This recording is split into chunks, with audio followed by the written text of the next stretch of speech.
ایک مرتبہ عقیدت کے ساتھ تصور گنبد خضرا شریف کا ہونا چاہیے. سبا بعد اس حاضری کے ساتھ درود پاک کا نذرانہ پیش کرنا ہے.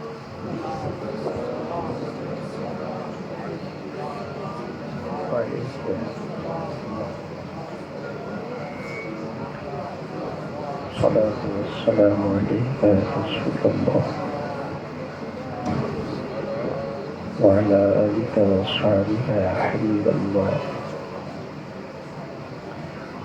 صلاۃ والسلام علیک یا رحمۃ للعالمین وعلی آلک واصحابک یا شفیع المذنبین.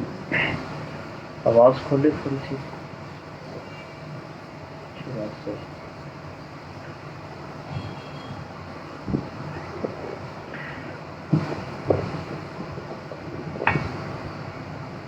آج کا عنوان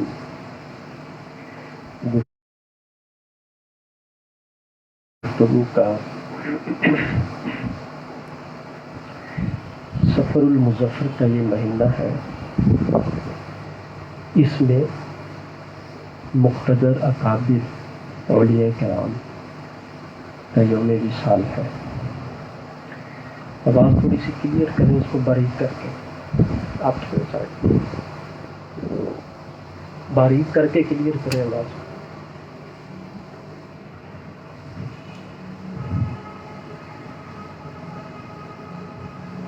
یہ سفر المظفر کا جو مہینہ ہے اس میں بہت بہت بڑے اولیاء کرام اکابر اولیاء کرام کا یوم وصال ہے. سید الاقطاب امام العارفین عالم ربانی شہباز لامکانی امام الاوتاد سید الاولیاء سید علی بن عثمان حجویری المعروف داتا گنج بخش علی حجویری رضی اللہ تعالی عنہ، آپ کا یوم وصال بھی اس ماہ مبارک میں ہے. 400 ہجری میں آپ کا یوم تولد ہے. 400 ہجری کے اندر آپ کی پیدائش افغانستان کے علاقہ خراسان میں ہوئی. حجویر اس علاقے کا ایک محلہ ہے، اس نسبت سے آپ حجویری ہیں.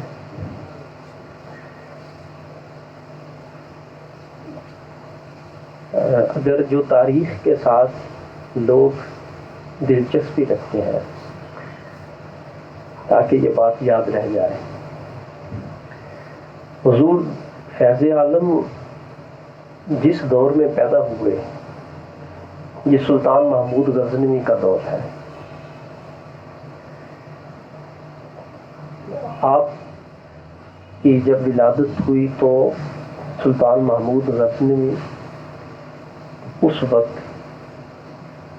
کفار کی بیخ کنی کے اندر مصروف تھے. آپ کے بیٹے سلطان محمود غزنوی کے جو بیٹے تھے مسعود غزنوی، ان کے دور کے اندر حضور داتا گنج بخش علی حجویری عالم شباب کو پہنچے.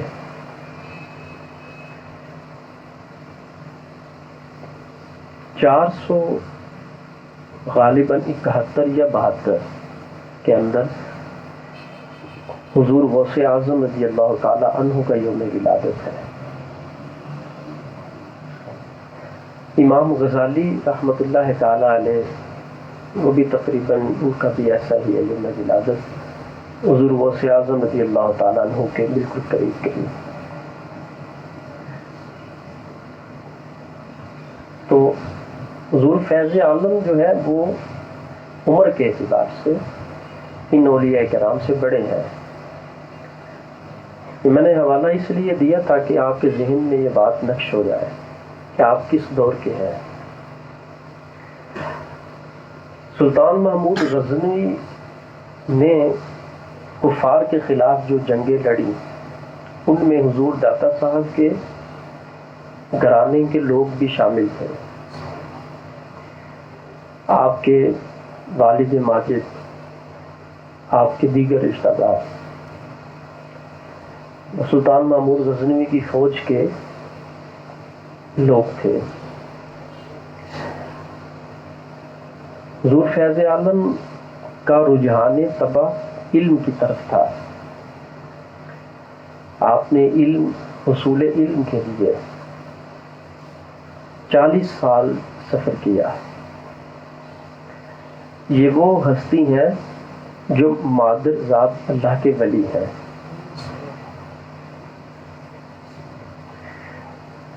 اس کے باوجود علم حاصل کرنے کے لیے 40 سال سفر کیا ہے. ہم اپنا بھی اندازہ کر لیں، ہم نے شاید حصول علم کے لیے کبھی 40 دن سفر کیا ہو. ان ہستیوں کا قد مبارک دیکھیں، روحانیت میں اور علم کے اندر کتنا بلند ہے. جو لوگ اولیاء کرام کے اوپر گفتگو کرتے ہیں، ان بیچاروں کو ان کے علمی مرتبہ کا ابھی پتہ نہیں ہے. چلے روحانیت جو ہے اور کرامات جو ہے وہ تو ایک مخصوص طبقہ مانتا ہے اہل سنت کا کہ کرامت ولی کی ہوتی ہے، لیکن علم کا تو کوئی انکار نہیں کرتا. میرا مشورہ ہے کہ جو حضور داتا گنج بخشری حجویری رضی اللہ تعالی عنہ کی ذات سے شناسائی نہیں رکھتا، وہ ایک مرتبہ ان کی کتاب کو پڑھ کے ضرور دیکھے. 274 قرآن پاک کی آیات، 135 احادیث، 300 سے زیادہ اولیاء اور مشائخ کے اقوال، تقریباً 80 سے زیادہ عربی کے مستند نصیحت پر مبنی اشعار. یہ آپ کی ساری کتاب کا خلاصہ ہے، جس کتاب کے اندر 300 کے لگ بھگ قرآن پاک کی آیات ہے اور 150 کے قریب احادیث ہے. یہ اندازے سے نہیں بتا رہا، یہ پڑھ کے میں بتا رہا ہوں. میں اب وہ خاص بات اس مجمع میں اس وجہ سے نہیں کرنا چاہتا. بعض لوگ بڑے سطحی قسم کے لوگ ہوتے ہیں، وہ پریشان ہو جاتے ہیں بات سن کر. اس سے چھوٹی تھوڑی سی بات بتا دیتا ہوں تاکہ عقل میں آ جائے، ہمارے ذہن میں آ جائے. میں نے کبھی کسی مشکل کے لیے بھی قرآن پاک تو سب سے اعلیٰ ہے نا. کشف المحجوب جو حضور داتا گنج بخش کی کتاب ہے، یہ جو قرآن سے ہٹ کے نہیں ہے. اس میں بھی میں نے عرض کر دی نا، قرآن پاک کی آیات ہے، احادیث ہے. تو جس میں قرآن پاک کی آیات بھی آ گئی، احادیث بھی آ گئی، وہ بابرکت کتاب ہے. میں نے اس کتاب کو جس مقصد کے حل کے لیے پڑھا ہے، ابھی کتاب پوری نہیں ہوتی، اللہ کی رحمت سے وہ مقصد پورا ہو جاتا ہے. سبحان اللہ، سبحان اللہ. اب آپ سوچیں گے یہ آپ نے بات لی کہاں سے؟ یہ اولیاء کرام میں سے ایک بہت بڑی شخصیت ہے سلسلہ چشتیہ کے، حضرت محبوب الہی خواجہ نظام الدین اولیاء بابا فرید الدین گنج شکر رحمۃ اللہ تعالی علیہ کے خلیفہ ہے.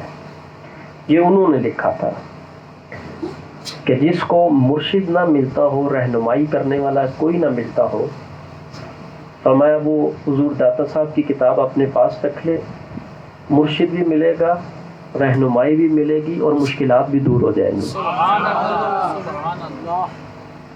اب یہ بات تو نہیں کہی جا سکتی نا، اتنے بڑے لوگ جن کی اسلام کے لیے اتنی قربانیاں ہیں، اتنی ان کی اسلام کے لیے قربانیاں ہیں، ان کے تجربات ہیں، اتنے وہ پاکیزہ ہستیاں جن کا تاریخ میں ذکر ہے. اغیار جن کو مانتے ہیں، ہندوستان دہلی کے اندر جن کا مذاق ہے اور جن کی کرامات غیر مسلم بھی تسلیم کرتے ہیں، انہوں نے حضور فیض عالم کی اس کتاب کا یوں تذکرہ فرمایا. آج حضور گنج بخش علی جویری کا لنگر تو ہر جگہ پکتا ہے، جتنے بھی محبت والے ہیں. نصیحت کی بات یہ ذہن میں رکھ لیں، تقریباً کتاب 1200 کی آتی ہوگی، تو لنگر بھی پکائیں اور حضور فیض عالم کی کتاب بھی خریدیں، تاکہ آپ کتاب خرید کے آپ کو پتہ چلے کہ ان کی تعلیمات کیا ہے. جب تک ہم کسی ولی کی تعلیمات سے آشنائی نہیں کرتے، اس وقت تک یاد رکھیے گا جو خاص فیض ہے ان کی توجہ اور نگاہ کا، وہ ہمیں نصیب نہیں ہوتا جب تک ہم ان کی کتاب نہیں پڑھتے. یہاں پر آ کے لوگ جن بھوتوں کی شکایتیں کرتے ہیں، جن بڑے ہیں گھر میں بھوت ہے، آوازیں آتی ہیں، فلاں ہوتا ہے فلاں ہوتا ہے. تلاوت قرآن کریں، یہ پہلا مشورہ ہے. اس کے بعد حضور داتا پاک کی اس کتاب کو رکھیں گھر کے اندر، اور روز اس کا کم از کم ایک صفحہ پڑھیں. دیکھیے گا دل کی دنیا بھی روشن ہوگی اور گھر کی چار دیواری بھی روشن انشاءاللہ ہوگی. یہ تھوڑا سا تعارف تھا آپ کی کتاب کا. میں نے 14 اگست کو جب بیان کیا تھا، میں نے یہ عرض کیا تھا کہ اولیاء کرام کی توجہ سے پاکستان بنا ہے. اب ہمارے سامنے تو ایک دو نام ہے نا، محمد علی جناح کا اور ڈاکٹر علامہ اقبال کا. ظاہری کوششیں انہوں نے کی ہیں. ڈاکٹر علامہ اقبال کی میں جس وقت ہسٹری پڑھ رہا تھا، بایوگرافی تاریخ پڑھ رہا تھا، اس میں ڈاکٹر علامہ اقبال نے لکھا کہ یہ پاکستان بننے سے پہلے کی بات ہے. میں ایک دن حضور فیض عالم کے مزار پر حاضر ہوا. حاضری کے دوران میرے دل کے اندر تخلیق پاکستان کا ارادہ سب سے پہلے حضور فیض عالم کے مزار پر میرے دل میں ڈالا گیا. اب یہ بات آپ کو پاکستان اسٹڈیز کی کتابوں میں نہیں ملے گی، یہ بات نہیں ملے گی آپ کو پاکستان اسٹڈیز کی کتابوں. پنجاب یونیورسٹی میں جس وقت میں پڑھتا، پیپر میں نے دیے تھے، اس وقت میں نے یہ 2-3 کتابیں خریدی. اس میں ایک کتاب یہ بھی تھی اس لائبریری سے، جس میں ڈاکٹر علامہ اقبال نے یہ بات لکھی اپنی اس سوانح کے اندر.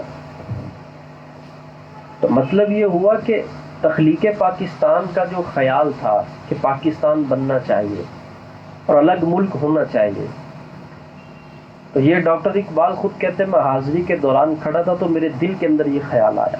تو یہ جو دل کے اندر خیال کا آنا ہے، یہ حضور فیض عالم کی نگاہ اور توجہ کے ساتھ گویا کہ ڈاکٹر اقبال کی ڈیوٹی لگائی گئی تھی. یہ ہے وہ توجہ کا کڑی کا سلسلہ جو جوڑا گیا تھا اس انداز میں.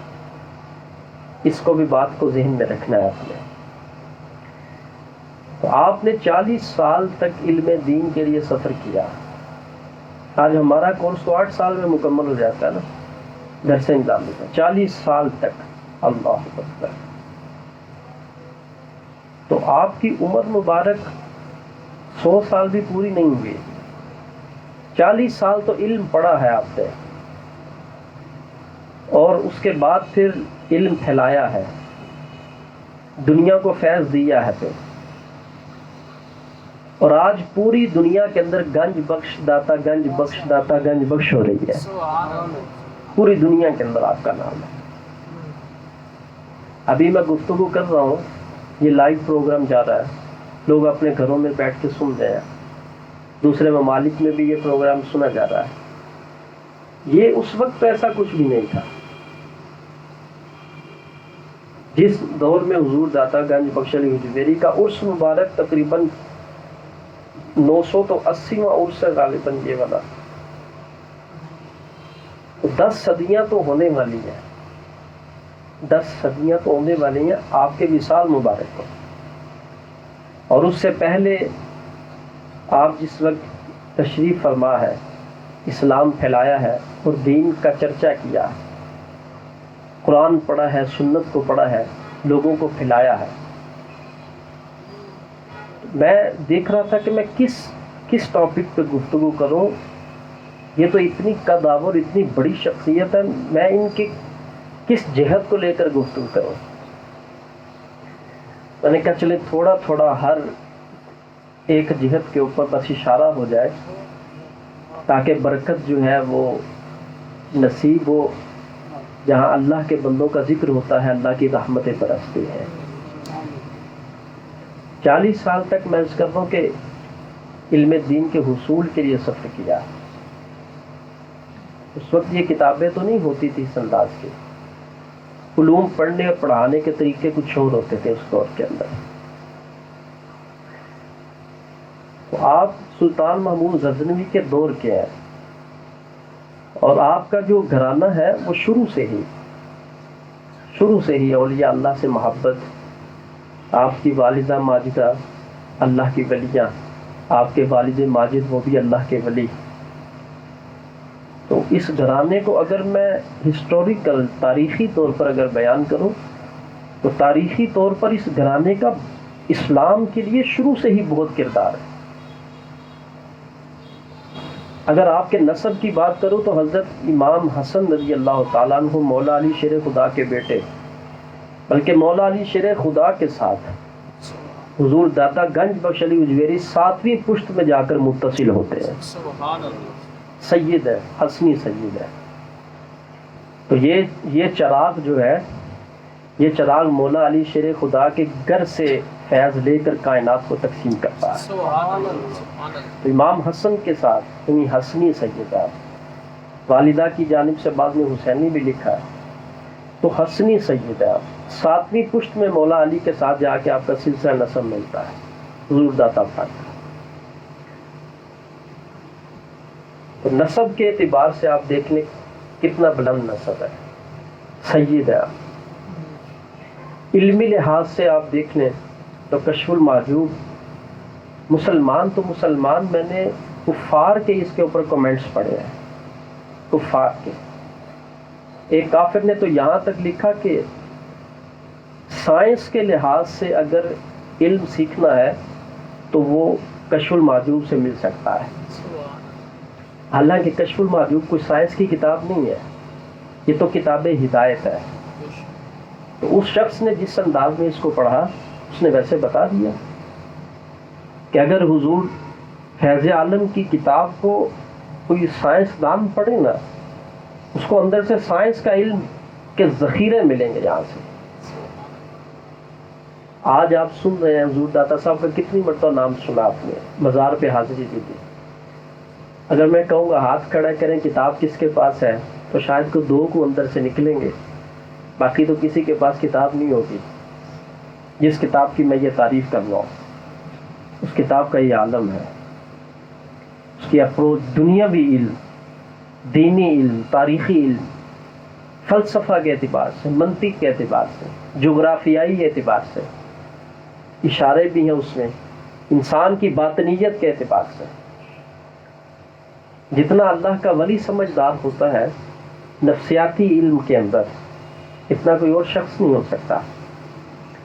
اگر آپ کتاب پڑھیں نا حضور کی، حضور فیض عالم کی، تو نفس کی چوریاں اور نفس بندے کو کس طرح چراتا ہے اور کس طرح نفس کی شرارتیں جو ہے بڑی باریکی کے ساتھ، بہت باریکی کے ساتھ پکڑیں گے آپ، اور پکڑ کے فرمایا یہ نفس کی شرارت، اس کا یہ علاج، بیٹھ جائیں، یہ نفس کی شرارت، اس کا یہ علاج، پھر یہ نفس کی شرارت، اس کا یہ علاج۔ میں جب پڑھتا ہوں میں کہتا ہوں یہ کیمرے ہمارے سامنے لگے ہوئے ہیں، اس کیمرے کو اگر اوپر لگاؤ نا بندے کے اندر، پتہ تو چل جائے گا بیماری یہ ہے، مگر نفس کی شرارتیں جو انسان کے اوپر حملہ آور ہوتی ہیں ان کا کیسے پتہ لگا ہے؟ یہ وہ فراست ہے جو مومن کی نگاہ کے اندر ہوتی ہے، اور یہ مومن کی نگاہ کے اندر فراست تب آتی ہے جب انسان کا دل صاف ہوتا ہے، اور جب اس کا دل صاف ستھرا ہو جاتا ہے، پاکیزہ ہو جاتا ہے، پھر درجہ بدرجہ نور مصطفیٰ صلی اللہ علیہ وسلم کا فیض جاری ہوتا ہے مرشد کے واسطہ سے۔ جب وہ فیض ملتا ہے تو انسان کا اندر روشن ہوتا ہے. جب اندر روشن ہوتا ہے انسان کا تو پھر نفس کی چوری بندہ بڑی جلدی پکڑتا ہے کہ نفس انسان کو کہاں سے چرا رہا ہے, کہاں سے اس کے اوپر حملہ آور ہے. آئیے اسی ضمن میں ایک بہت خوبصورت واقعہ حضور فیض عالم کا. فرماتے ہیں میں اپنے مرشد کو وضو کروا رہا تھا اور میں اپنے پیر و مرشد کے پاؤں مبارک دھو رہا تھا. پانی اوپر گرایا تو میں نے ایسے پاؤں تو یوں مل رہا تھا اور پاؤں دھو رہا تھا. میرے دل کے اندر خیال آیا کہ جب سعادت اور شقاوت اللہ کے ہاتھ میں ہے, جو سعید ہے خوش بخت ہے اس کو اللہ نے خوش بخت کرنا ہے, جو بدبخت ہے وہ اللہ کی طرف سے ہی پھر اپنے اعمال کی وجہ سے بدبخت ہو جائے گا. تو ہم لوگ یہ پیروں کے غلام کیوں بن جاتے ہیں؟ توجہ کریے گا دوبارہ سے سوال پر. سعادت تو اللہ کے پاس ہے نا, ہمیں کیا ضرورت ہے پیروں کی غلامی کرنے کی؟ یہ آسان یہ بات ہے. میں یہاں پر اپنے مرشد کے پاؤں کیوں دھو رہا ہوں؟ سعادت تو رب کے پاس ہے اور رب نے سب کچھ دینا ہے, تو بندے کا غلام میں کیوں بن گیا ہوں؟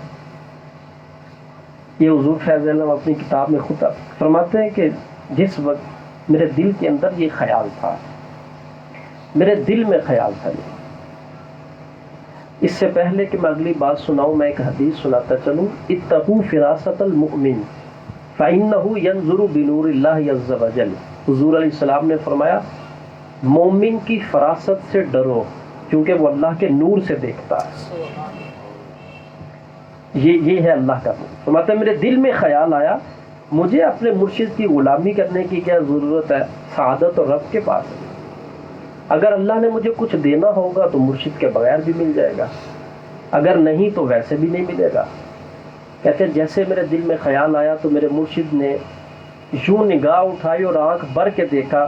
فرمایا اے علی تیرے دل کے اندر جو خیال چل رہا ہے نا کہ مرشد اور پیر کی غلامی کرنے کی ضرورت کیا ہے جب سب کچھ اللہ ہی دیتا ہے, فرمایا اس میں کوئی شک نہیں ہے, سب کچھ میرا رب ہی دیتا ہے. لیکن یہ یاد رکھنا جب اللہ یہ چاہتا ہے کہ عثمان کے بیٹے علی کو اپنی بارگاہ سے فیض دے تو وہ ڈائریکٹ نہیں دیتا جب تک اپنے کسی محبوب بندے کی صحبت میں بٹھا نہیں دیتا. سبحان اللہ, سبحان اللہ. مطلب کیا ہے؟ فرمایا کہ اس وقت تک انسان کو اللہ کی بارگاہ میں مقام اور مرتبہ, واضح مرتبہ اور مقام نہیں ملتا جب تک اللہ اپنے کسی بندے کی خدمت میں نہیں بھیج دیتا. فرماتے ہیں جس وقت میں نے یہ بات سنی تو شرم کے ساتھ میری آنکھیں جھک کے. یہ خیال تھا, خیال پر تو انسان کا کنٹرول نہیں ہوتا نا, اظہار پر بندے کا کنٹرول ہوتا ہے. اور خیال آنے کے بعد پھر انسان اس کو اندر رکھ لے اور رکھنے کے بعد اس کو اپنا نظریہ بنا لے اور اس نظریے کے اوپر ڈٹ جائے اور جہالت کے ساتھ پھر وہیں پہ کھڑا رہے.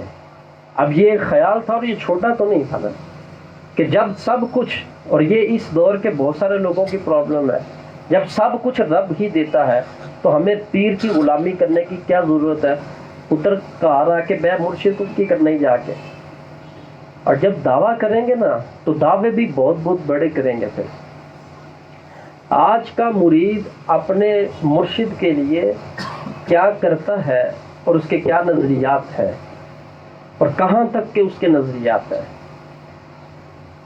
یہ خیال تو حضور داتا صاحب کے دل میں بھی چلا تھا. تو فرمایا اس وقت تک رب بھی نہیں نوازتا جب تک اللہ اپنے کسی نیک بندے کی صحبت میں بٹھاتا نہیں ہے. جب نیک بندے کی صحبت میں بیٹھو گے تمہاری تربیت کریں گے, وہ تربیت کرنے کے بعد پھر رب اس کے واسطے سے تمہیں نوازے گا.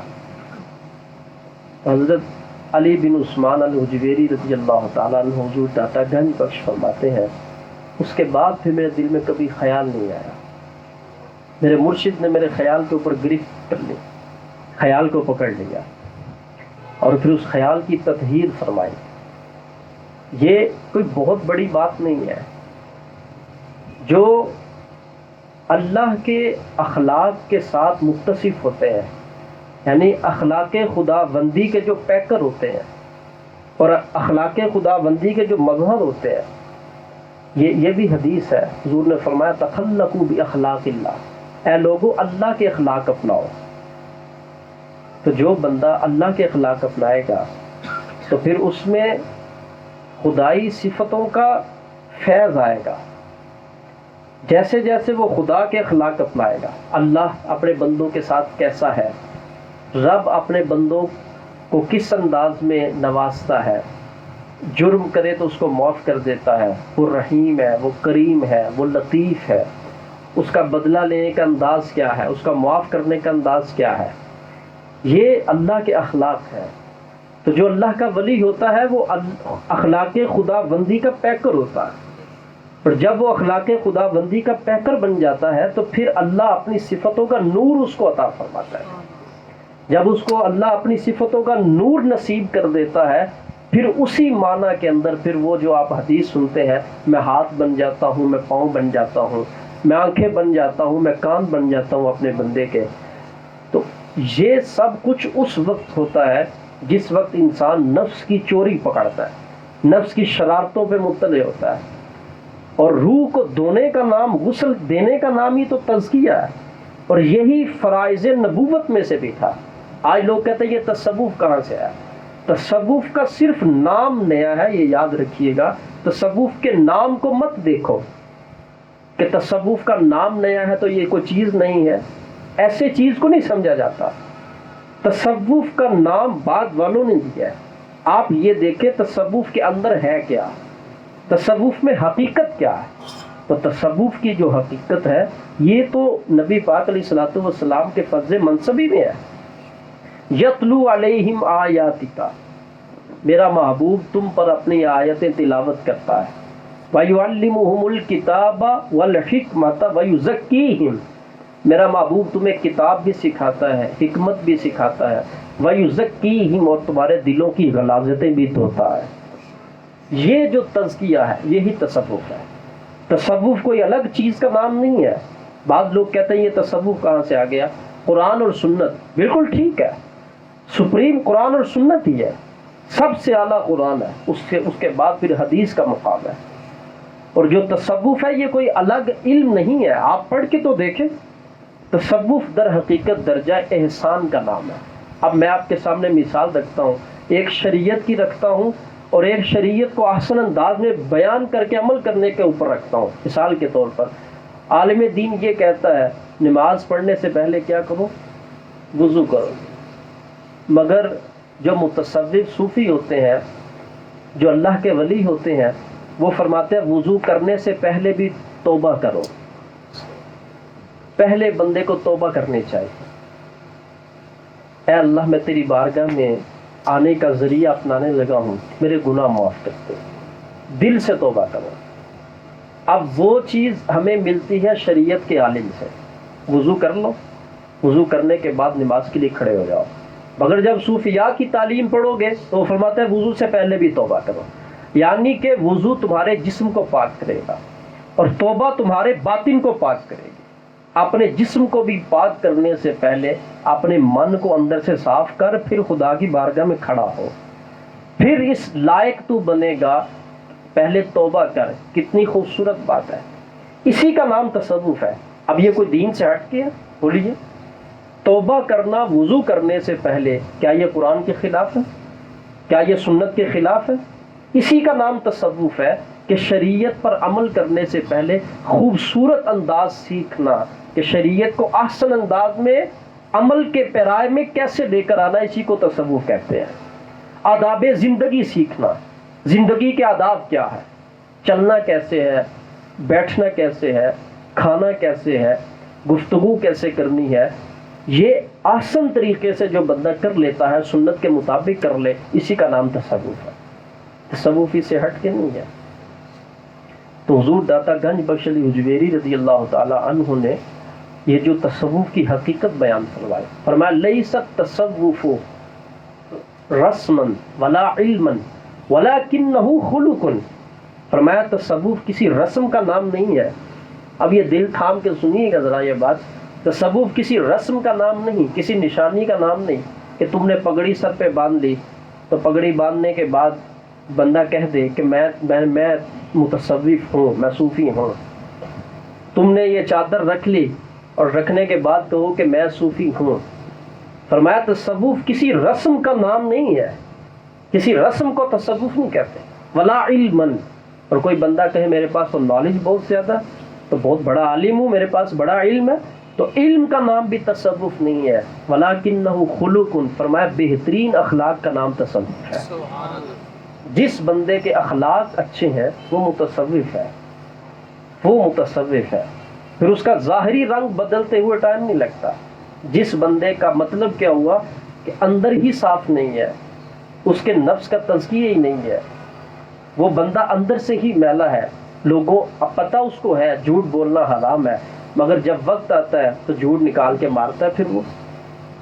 اور دعویٰ اس کا یہ ہے، اس نے سر پہ پگڑی بھی رکھی ہوئی ہے، چہرے پہ داڑھی بھی ہے، اور نمازیں بھی ٹھیک ہیں اس کی. تو یہ بندہ جو وقت کے اوپر آگے جھوٹ بولنے سے گریز نہیں کرتا ہے، اس کا جب اندر ہی ٹھیک نہیں ہے تو یہ رسم جو اپنا رہا ہے ظاہر کی، یہ ظاہر کی رسم اس کو کیا فائدہ دے گی. اب آپ کو سمجھ لگی ہوگی کہ تصوف اخلاق کا مجموعہ ہے.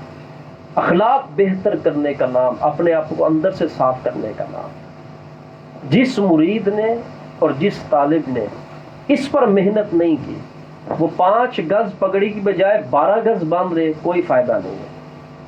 وہ کپڑے دھو کے ہر روز سفید ہی پہنے اور اندر اس نے صاف نہیں کیا، اندر نہیں دھویا اس نے اپنے اخلاق اچھے نہیں کیے، اس نے اپنی نگاہ اچھی نہیں کی، اس نے اپنی گفتگو کا انداز اچھا نہیں کیا، لوگوں کے ساتھ لین دین اچھا نہیں کیا، وہ مصلے کے ساتھ چمٹا رہے بلکہ مصلے کو اپنے ساتھ سلائی کر لے، کوئی متصوف نہیں ہے. اس کی نمازیں اس کے اوپر کوئی اثر انداز نہیں ہوگی. یہ ہمارے صوفیاء کی تعلیم ہے. کتنی خوبصورت باتیں ہیں. اب اگر میں کہوں کہ میں مولوی بن چکا ہوں، داڑھی شریف میرے چہرے پہ ہے اور میں نے پگڑی باندھی ہوئی، یا میری عزت کرو، اور اندر انسانیت نام کی کوئی چیز نہ ہو، اسی وجہ سے تو لوگ باتیں کرتے ہیں. حضور داتا گنج بخش علی حجویری سے آپ واقف نہیں ہیں، بہت سارے ہمارے اپنے لوگ واقف نہیں ہیں. یہ آج میں نے سنا ہے نا کہ آپ کی ولادت کب ہے، آپ نے علم کتنا حاصل کیا، سفر کتنا کیا. آپ ان اولیاء کی تعلیمات تو دیکھیں. میں جس وقت ان حضرات کے دربار پر جاتا ہوں نا، میں اپنا چھوٹا سا طریقہ بالکل عرض کر دیتا ہوں آپ کو.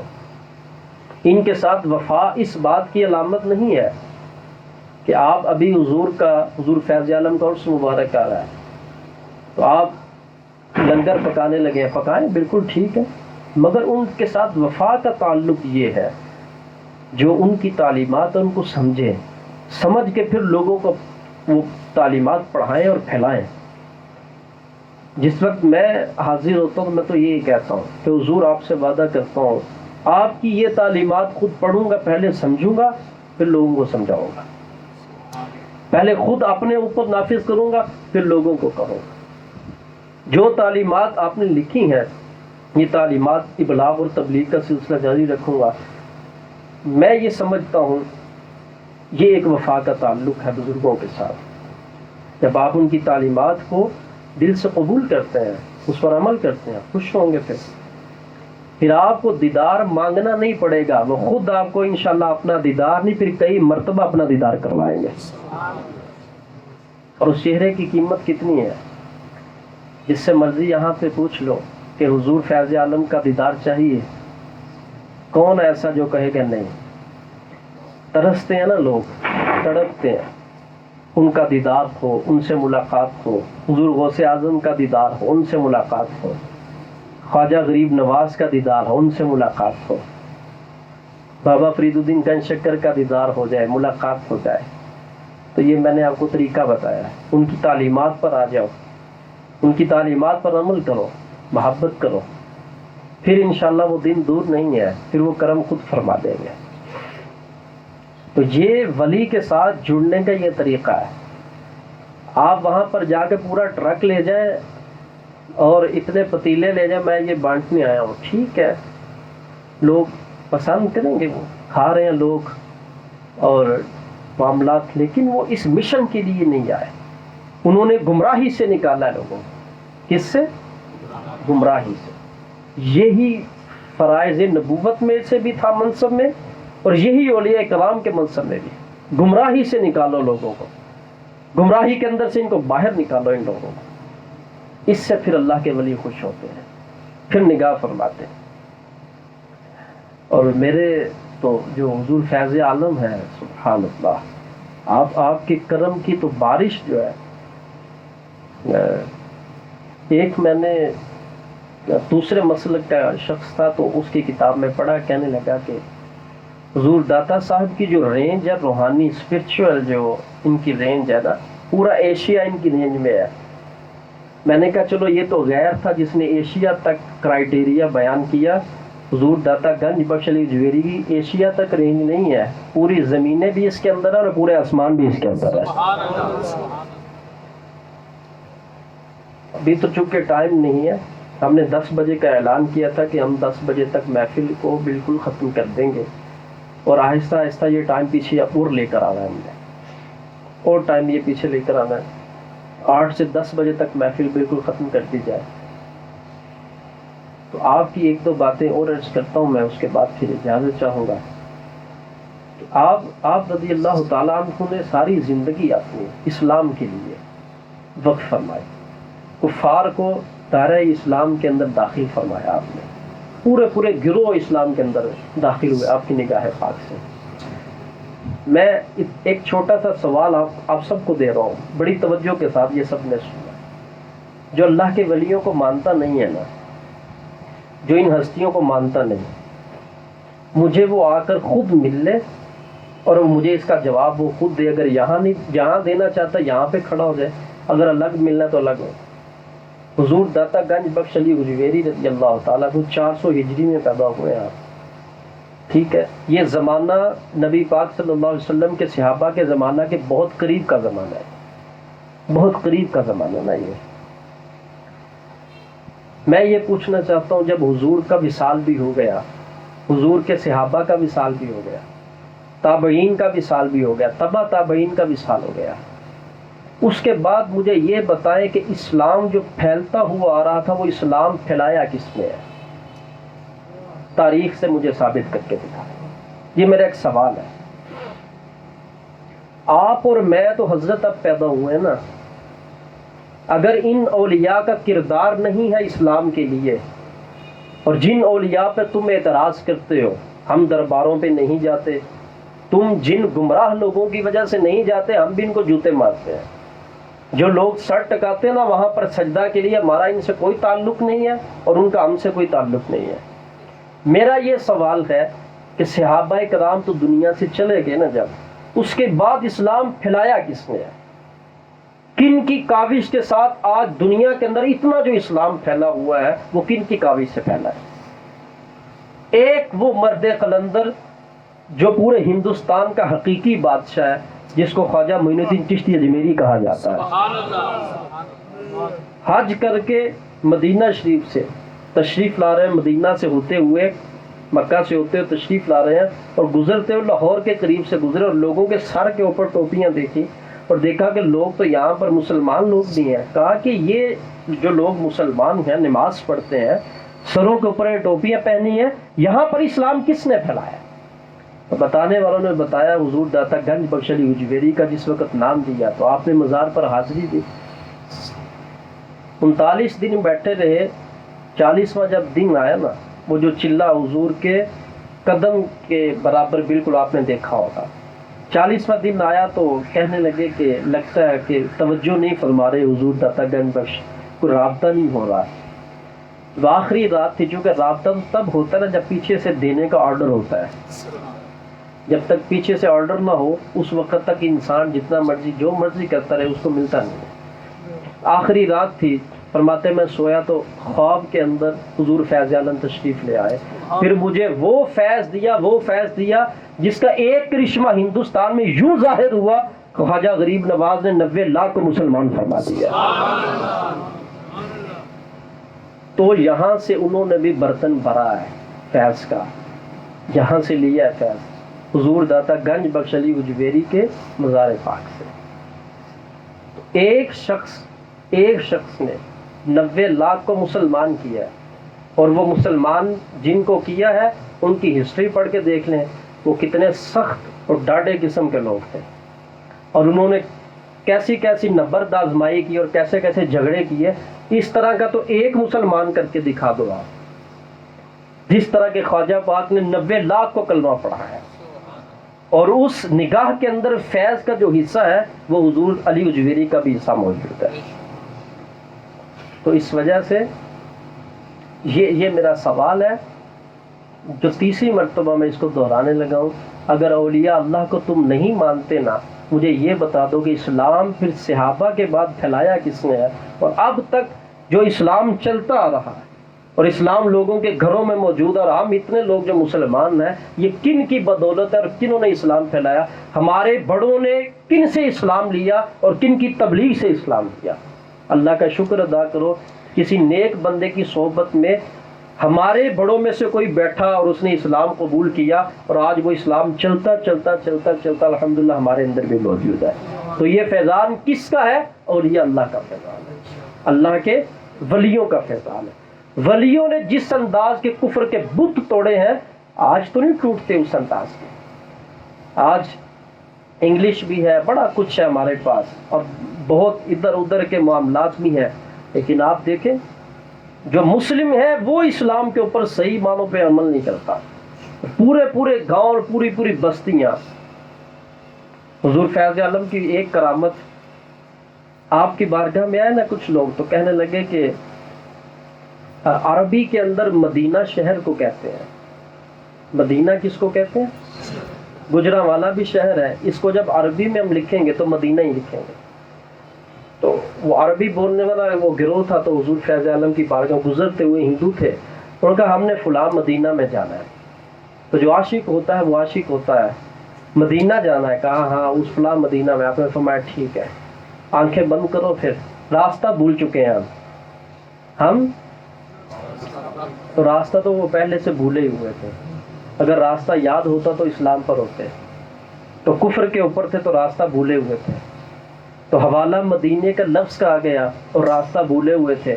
میری سرکار نے ایسا راستہ دکھایا، فرمایا آنکھیں بند کرو. جیسے ہی آنکھیں بند کی، پہلے گنبد خضرا کی زیارت کروائی اور اس کے بعد پھر خانہ کعبہ کی زیارت کروائی، اور پھر تیسرے نمبر پہ فرمایا کہ یہ دیکھ لو، یہ تمہارا گاؤں ہے جہاں تم جانا چاہتے ہو. تو جیسے ہی آنکھیں کھلی، یہ تو ہم اپنے گاؤں سے بھی ہو کر آ گئے ہیں. اب یہ ہسٹری اور تاریخ کی کتابوں میں لکھی بات ہے، ہم اپنے گاؤں سے ہو کر بھی آ گئے اتنی جلدی. ہم تو یہاں پہ کھڑے ہیں اور ہمیں اپنا گھر بھی نظر آ گیا. پورے کے پورے وہ بارات اور پورا کا پورا قریہ سب نے اسی وقت نبی پاک علیہ الصلوۃ والسلام کا کلمہ پڑھا اور اسلام میں داخل ہو گئے. ولی کی ایک کرامت کے ساتھ. عالم اپنی گفتگو سے تبلیغ کرتا ہے، ولی خاموشی سے تبلیغ کرتا ہے. ولی کا عمل بولتا ہے، اس کا عمل تبلیغ کرتا ہے، اس کا عمل لوگوں کو متاثر کرتا ہے. اس کی صحبت میں بیٹھو گے خود بخود دل نرم ہوں گے، تبدیلی آئے گی. تو مرشد کاروبار ٹھیک کرنے کے لیے نہیں پکڑنا چاہیے، دل ٹھیک کرنے کے لیے پکڑنا چاہیے. آج مرشد کو بھی اس دھیانے لگایا ہوا ہے، کاروبار صحیح نہیں ہو رہا. جب شکایت دیکھو کاروبار نہیں ہے، جب شکایت دیکھو مر گئے ہم، کاروبار ختم. اللہ کے بندے اس دل کا بھی کچھ کر جس کے لیے بیعت کی ہے. تو بیعت کا مقصد روپے کمانا اور روپے کا اکٹھے کرنا نہیں ہے. بڑی نعمت لو، اللہ کے ولی کے اگر صحبت میں بیٹھنا رب نے نصیب کر دیا تو بڑی نعمت لو، اور بڑی نعمت ہدایت کی نعمت ہے. تو یہ باتیں اب دوبارہ میں علیحدگی میں ہوں گا، دوبارہ پھر میرے سے وہ گفتگو نہیں ہونی چاہیے. پھر علیحدگی میں ہوں گا، دعا کے لیے کہو ہماری یہ پریشانیاں دور ہو جائے. دعا کے لیے کہو، آپ اسلام کے اوپر آئیں اور اپنی اولاد کو بھی لے کر آئیں اور دل سے لے کر آئیں. آپ خود دیکھیں پھر رب آپ کے اوپر کیسے مہربان ہوتا ہے. تو کہاں کہاں سے میں حضور فیض عالم رضی اللہ تعالیٰ عنہ کی وہ نورانی نوازشات اور نگارشات، آپ کی علمی سطح کوہ ہمالیہ سے بھی بلند ہے.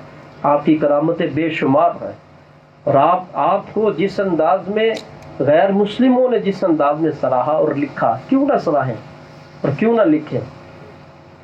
کیونکہ ان کے اندر فیض کن کا تھا؟ مولا علی شیر خدا کا نور موجود تھا جن کے اندر.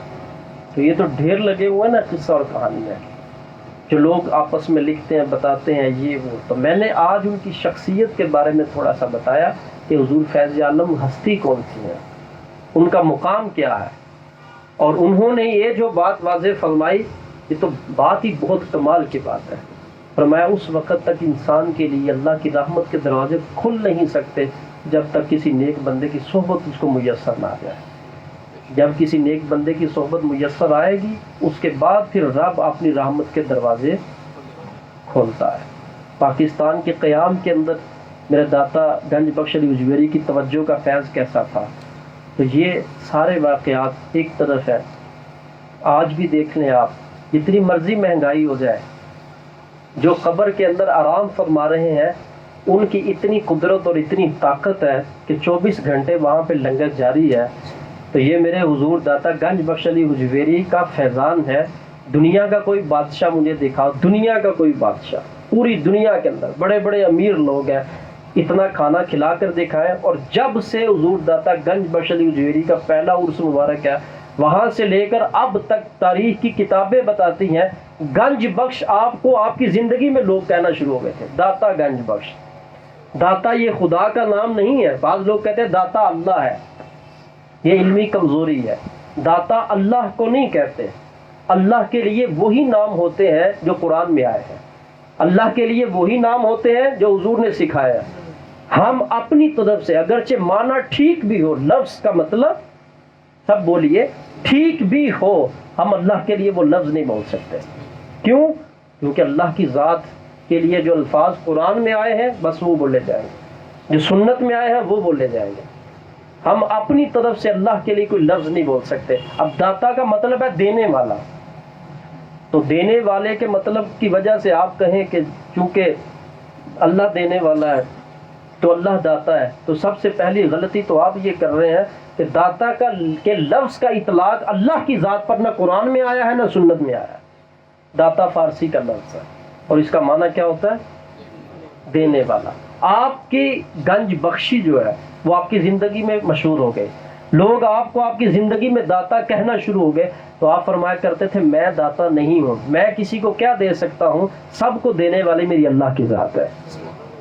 تو یہ آپ کی عاجزی, آپ کی انکساری. اور جہاں تک بات رہی لفظ کی اشتراکت کی کہ لفظ ایک ہو جاتا ہے, دینے والی خدا کی ذات ہے, بندہ کیسے دے سکتا ہے؟ تو لفظ کی اگر اشتراکت ہے تو آپ پڑھ لیجئے سورہ حشر کی آیات. اللہ تعالیٰ کے لیے لفظ المؤمن کا بھی وہاں پر بولا گیا ہے قرآن پاک کے اندر, المؤمن المہیمن العزیز الجبار المتکبر. تو مومن کا لفظ اللہ کے لیے بولا گیا, اور مومن آپ سب اپنے آپ کو بھی کہتے ہیں, تو لفظ تو ایک ہو گیا نا پھر. اور یہ ہوا بھی وہاں پر جو قرآن میں اللہ کے لیے آیا ہے, قرآن میں رب کے لیے آیا ہے, وہ ایک لفظ ہو گیا. پھر اللہ کو بھی مومن کہہ رہے ہیں, ہم اپنے آپ کو بھی مومن کہہ رہے ہیں, تو پھر کیا یہ شرک ہو گیا؟ بولیے, شرک اتنی جلدی نہیں ہوتا. سمجھنی چاہیے شرک کی ڈیفینیشن, برابری ہر اعتبار سے. اللہ مومن ہے کس معنی میں؟ ذاتی طور پر. ہم مومن ہیں کس معنی میں؟ ہم عطائی ہیں, ہم سب کچھ رب سے لیتے ہیں, وہ امن دینے والا ہے, ہم ایمان والے ہیں. اب اس کے اوپر اور بڑی گفتگو کی جا سکتی ہے. تو لفظ ایک ہونے سے شرک نہیں ہوتا, یہ یاد رکھیے. اس کے مفہوم کے اندر اگر آپ ایک جیسا مفہوم سمجھتے ہیں تو پھر شرک ہوتا ہے. اللہ کے لیے داتا کا لفظ تو ویسے بولنا بھی درست نہیں, کیونکہ میں نے پہلے اس کا قاعدہ بیان کر دیا کہ اللہ کے لیے وہی لفظ بولیں گے جو کہاں پر آیا یا پھر حدیث کے اندر. اس کے علاوہ اللہ کا لفظ, اللہ کے اوپر کسی بھی لفظ کا اطلاق نہیں کیا جا سکتا. میں اجازت چاہتا ہوں ان کلمات پر. آج میرے حضور فیض عالم کا عرس مبارک سے لاہور میں نہیں ہوتا, ہم بھی ان کی بارگاہ میں بسات عز و نیاز جو بیٹھے ہیں یہاں پر عرس کی حاضری لگوانے ہی بیٹھے ہیں. تو یہ عرس کی ایک حاضری ہے جو پیش کی جا رہی ہے, ان کی تعلیمات سنائی جا رہی ہیں, ان کے بارے میں آپ کو بتایا جا رہا ہے. خدمت دین اور اسلام کے اندر کتنا بڑا ان کا کردار ہے, کتنا بڑا ان کا کارنامہ ہے. تو اس وجہ سے جو شخص حضور داتا گنج بخش علی اجویری رضی اللہ تعالیٰ عنہ سے فیض کا طلبگار ہے, سب سے پہلے وہ اپنی زندگی کو قرآن اور سنت کے مطابق لے کر آئے. پھر انشاءاللہ وہ دن دور نہیں ہے کہ میرے حضور کرم فرمائیں گے. پھر انشاءاللہ آج اسی چیز کی ضرورت ہے. آپ نے دیکھا نا پیروں کی کتنی اقسام ہیں. آج مرید تھوڑے ہیں، پیر زیادہ ہے. سب کو دینے کا ہی شوق ہے اور لینے کا شوق بہت سارے کم کو ہے. تربیت کرنے کا ہر بندے کو ہی شوق ہے کہ میں کروں کسی کی تربیت، میں ایسا کروں، میں ویسا کروں. یہ میں یہ غلاظت اندر کی غلاظت گندگی کا نام ہے. ہر شخص کو اس بات کے اوپر، یہ اولیاء کرام یہ کھانا پینا پہننا اس کو ایک وقت تک اپنے سے پیچھے کیوں کرتے ہیں، فاقے کیوں کاٹتے ہیں؟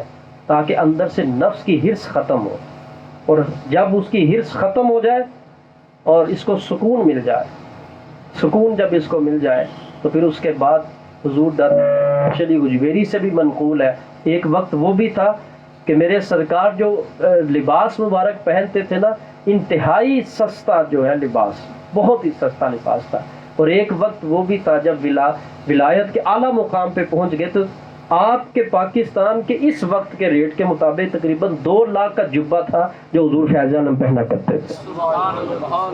آپ نے دیکھا نہیں حضور غوث اعظم رضی اللہ تعالیٰ کا جبہ چرانے چور آیا تھا نا، اور جبہ کتنا مہنگا ہوگا جو چور چرانے آیا تھا، کتنا مہنگا تھا. ایک وقت ہوتا ہے جب تک ولی ان چیزوں سے انحراف کرتا ہے، جب ان چیزوں کی حرص اندر سے ختم ہو جاتی ہے تو پھر ان چیزوں کو پہننا، کھانا پینا یہ کچھ منع نہیں ہے. اللہ تعالیٰ نے ان ساری چیزوں کو پیدا ہی اس لیے کیا کہ ان کو استعمال کیا جائے، مگر نفس کی جو شرارت ہے اور نفس کی جو خباثت ہے، جو بندہ اس کے اوپر کنٹرول کر لیتا ہے اولیاء اللہ کے راستے پر آ جاتا ہے. آج ہم سب اس بات پر عہد کرتے ہیں انشاءاللہ ہم حضور فیض عالم کی تعلیمات کو سنیں گے بھی جا کر، اس پر عمل بھی کریں گے، اور انشاءاللہ اپنی زندگیوں کو بھی ہم تبدیل کریں گے. اور یہ قرآن و سنت کا جو ایک نعرہ لے کر تحریک روضۃ الاسلام نے یہ جو نعرہ بلند کیا، ہمیں اپنی زندگی قرآن اور سنت کے، خاص طور پر وہ کارکن جس کا اس تحریک سے تعلق ہے، اور ان کا تعلق کئی ایسے کارکن ہیں جن کا ہفتہ وار تعلق ہے، وہ 7 دن کے بعد آتے ہیں، بس ٹھیک ہے. ملاقات کرنا بھی ان کے لیے دشوار ہے. اگر آپ ان سے بات کر لیں تو ان کی محبت وہ آسمان تک چھوری ہوگی، ملاقات تک نہیں کرتے. آگے کام کرنا تو وہ تو بہت دور کی بات ہے نا، بہت دور ہے، ایک شہر میں رہتے ہوئے ملاقات تک نہیں. اور پھر اس سے آگے جو کچھ نظام ہے، میں تربیت کے لیے عرض کر رہا ہوں، اگر محبت ہے تو وہ منہ کے اندر نہیں ہوتی، محبت عمل کے اندر ہوتی ہے. منہ کے اندر زبان ہے، اس کو جتنا مرضی ہلائی جو اس نے ہلتے جانا، اس نے ایسے منہ سے نکالتے جانے کی باتیں. محبت عمل کے اندر نظر آتی ہے، جو بندہ کر کے دکھائے ویسے پھر پتہ چلتا ہے یہ محب ہے. اللہ تعالیٰ ہم سب کی حاضری قبول فرمائے. وما علینا الا البلاغ المبین. انشاءاللہ اگلا جو درس ہوگا نا، میں یہ سوچ رہا تھا ابھی پورے 9 بجے میں بیان شروع کر دوں، اور 30 منٹ کا بیان ہو، 25 سے 30 منٹ کا صرف. اس کے بعد جو آدھا گھنٹہ ہے اس میں ذکر و دعا ہو. جیسے ہی تھوڑا سا آگے اٹھ جاتا ہے، موسم تبدیل ہوتا ہے، تو پھر اس محفل کو ہم مغرب کے بعد شروع کریں گے انشاءاللہ. اور عشاء جو مساجد میں ٹائم ہے اس سے اگر بہت بھی اوپر ہو تو 15-20 منٹ بس. ہم اس محفل کو جلدی کلوز کرنا چاہتے ہیں. جیسے آج آپ نے ماشاءاللہ محبت کا اظہار کیا، اپنے ٹائم پہ حاضر تھا، جو میں نے سوچا ہوا تھا اسی ٹائم پر آپ تشریف لائیں تاکہ 10 بجے تک جماعت بھی ہو جائے. 10 بجے تک جماعت بھی ہو جائے. آپ سب اس ٹائم کی پابندی فرمائیں. اللہ تعالیٰ ہم سب کی حاضری قبول فرمائے، اور جس پاک ہستی کا ذکر کیا ہے ان کی بدولت اللہ ہماری مشکلات دور فرمائے. حضور فیض عالم کا حقیقی فیض نصیب فرمائے، اور ان کی تعلیمات پر عمل کی رب میرا توفیق نصیب فرمائے. میں دل سے دعا گو جتنے لوگ آپ بیٹھے ہوئے ہیں، میں اوپر آنے سے پہلے میں نے حضور فیض عالم کی بارگاہ میں جو ایک انداز تھا، میں نے سب کی عرضی پیش کی کہ حضور آج آپ کی گفتگو ہوگی، آپ کی تعلیمات پر بات ہوگی، آپ آنے والوں کے اوپر نگاہ فرمائیں، ان کی تکلیفیں بھی دور ہوں، ان کے مصائب بھی دور ہوں، ان کی پریشانیاں بھی دور ہوں، اللہ کی رحمت ان کے گھروں میں نازل ہونا شروع ہو جائے. تو یہ بھی ایک سلسلہ ہے، اور یہ بڑا پاک سلسلہ ہے، اور بڑا مضبوط اور متصل سلسلہ ہے. اللہ تعالیٰ ہم سب کو عمل کی توفیق نصیب فرمائے. وما علینا الا البلاغ المبین.